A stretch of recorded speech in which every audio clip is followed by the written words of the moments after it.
గండిపేటకు తీసుకొస్తున్న ఈ కాళేశ్వరం నీళ్ళ కాదా? ముఖ్యమంత్రి స్పష్టం చేయాలని కేటీఆర్ డిమాండ్. యూరియా సరఫరాలో కాంగ్రెస్ భాజపాలు విఫలమైనందునే ఉపరాష్ట్రపతి ఎన్నికల్లో భారత పాల్గొనడం లేదని వెల్లడి. కవితపై పార్టీ చర్యలు తీసుకున్నందున ఇక మాట్లాడేదేమీ లేదని వ్యాఖ్య.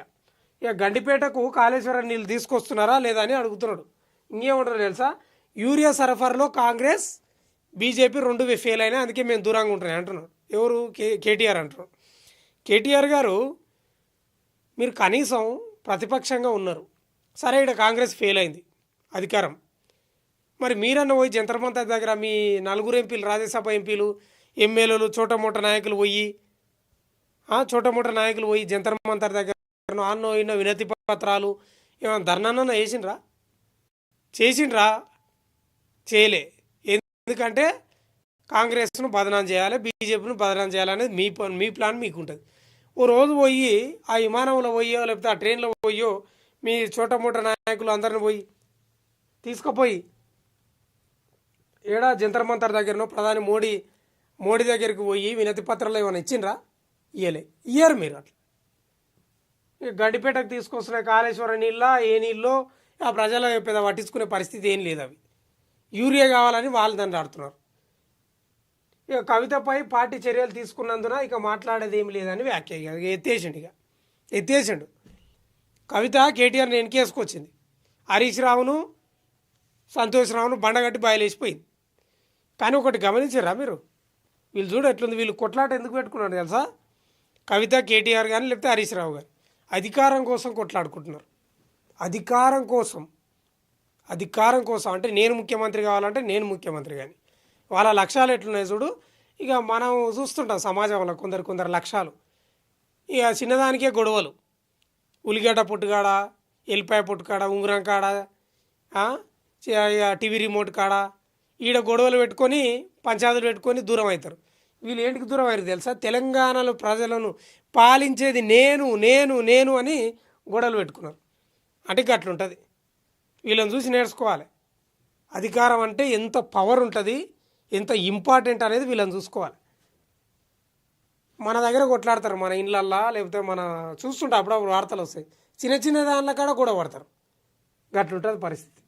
వాళ్ళ లక్ష్యం వేరు, వాళ్ళకు ఉండేది ఏంది? ఇంకా వాళ్ళు ఏం గవర్నమెంట్ జాబ్లకు ప్రిపేర్ కారు. వాళ్ళ కొడుకులు కూడా, ఇప్పుడు కేటీఆర్ కొడుకు కూడా ఏం గవర్నమెంట్ జాబ్ ఏం ప్రిపేర్ కాడు. కవిత కొడుకులు కూడా ఏం కారు. హరీష్ రావు కొడుకులు కూడా వాళ్ళు అంతే అమెరికా పోతారు, ఇట్లా పోయి ఇట్లా చదువుకొని వచ్చేస్తారు అంతే, సర్టిఫికేట్ అంతే. వాళ్ళు ఇక్కడ కూడా చదవరు. మన ఉస్మానియా యూనివర్సిటీలో చదవరు, కాకతీయ యూనివర్సిటీలో చదవరు, మన గవర్నమెంట్ స్కూళ్ళల్లో ఏం చదవరు. సరే గవర్నమెంట్ కాకపోయినా సరికి శ్రీ చైతన్య గా స్కూళ్ళల్లో కూడా చదవరు. వాళ్ళ స్కూళ్ళు వేరు, వాళ్ళ కాలేజీలు వేరు, వాళ్ళ యూనివర్సిటీలు వేరు. ఈడ 10th వరకు ఏమో చదువుతారు, పోయి అమెరికాలో ఇట్లా పోయి ఇట్లా వస్తారు. ఎంబడే చదువు పోయి ఆడ టోపీ పెట్టుకొని వస్తారు. వీళ్ళంతా పోతారు, అది పట్ట ఇస్తారు కదా, టోపీ పెట్టుకొని వచ్చేస్తారు. మనమే ఇట్లే ఉంటాం. వాళ్ళ చదువులు కంప్లీట్ చేసుకుంటారు, వస్తారు, మళ్ళీ పోటీ చేస్తారు ఎన్నికల్లో. ఎంత విచిత్రం చూడు. మన బతుకులేమో అన్నీ ఉంటాయి, మన చదువులు అట్లే ఉంటాయి. అట్లా ఉంది వ్యవస్థ. ఇక విచిత్రం ఏంటంటే వీళ్ళే పాలిస్తారు. మన బాధలే తెలియదు వీళ్ళకు.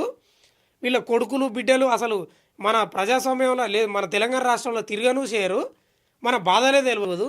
వచ్చి వీళ్ళు మేము పాలిస్తాం, మేము బాగు చేస్తాం అంటారు. ఎవడు నమ్ముతాడు? ఏం కథ? ప్రజలు ఆలోచన చేయాలి.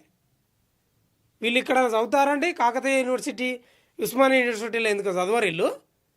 పివి నరసింహారావు కానీ ఎంతమంది గొప్పలు లేరు ఇంట్లో చదివిన వాళ్ళు. రాష్ట్రాన్ని పాలించారు, దేశాన్ని పాలించారు. మరి వీళ్ళు పోయి కాడ చదివి వస్తారు అమెరికాలో. అంటే ఇక్కడ దరిద్రం అనే కదా, ఇక్కడ బాలేవనే కదా అర్థం. అయినా మళ్ళీ వాళ్ళకే పోయి ఓట్లు కుదుతాం. ఇప్పుడు కేటీఆర్ కొడుకు ఏమైనా గవర్నమెంట్ జాబ్కి ప్రిపేర్ అయ్యేది ఉందా? లేకపోతే ఏమైనా ఐటీ కంపెనీలో పోయి జాబ్ చేసేది ఉందా? కవిత కొడుకులు ఇద్దరు ఉంటారు. ఒక ఆయనది అయిపోయింది, ఏందో పట్ట వచ్చింది మొన్ననే, పెద్ద పిల్లగాంది. ఇక చిన్నోడు పోయిండు, మళ్ళీ వాళ్ళు ఏమైనా గవర్నమెంట్ జాబ్లకు రాసేది ఉందా? హరీష్ రావు కొడుకు ఆయన పట్ట అందుకున్నాడు, బిడ్డ కూడా లండన్లో ఏమో చదువుతుంది. వాళ్ళు పట్టలు అందుకుంటారు, వస్తారు, రాజకీయాల్లో దిగుతారు. వాళ్ళ ఖాందాన్ అంతా అంతే, వాళ్ళ ఖాందానే అంత. మళ్ళీ ఓట్లు వేయాలి, గుద్దాలి. ఇది పరిస్థితి. ఆ పిల్లలు ఏమైనా తిరిగిండ్రా? మనతో పాటు ఏమైనా దోస్తాన్ చేసిండ్రా? ఆ యూనివర్సిటీలలో ఏమైనా బాధలు తెలుసా? నిరుద్యోగులు ఏం తింటుండ్రు, సస్తుండ్రా, బతుకుతుండ్రా తెలుసా? ఆ రైతుల దగ్గరికి పోయి ఆ కలుస్తున్నప్పుడు ఆ యూరియా లేకపోతే పంటలు ఎట్లా చూసిండ్రా? వాళ్ళకి ఏం తెలియదు వీళ్ళ కొడుకులకు. వీళ్ళ బిడ్డలకు వచ్చి మళ్ళీ వీళ్ళే ఓట్లు అడుగుతారు. మనమేమో ఇక వచ్చే అన్న అన్న కొడుకు వచ్చే, అక్క బిడ్డ వచ్చే, అక్క కొడుకు వచ్చే, అన్న బిడ్డ వచ్చే అని పోయి గుద్దులో గుత్తాం ఓట్లు.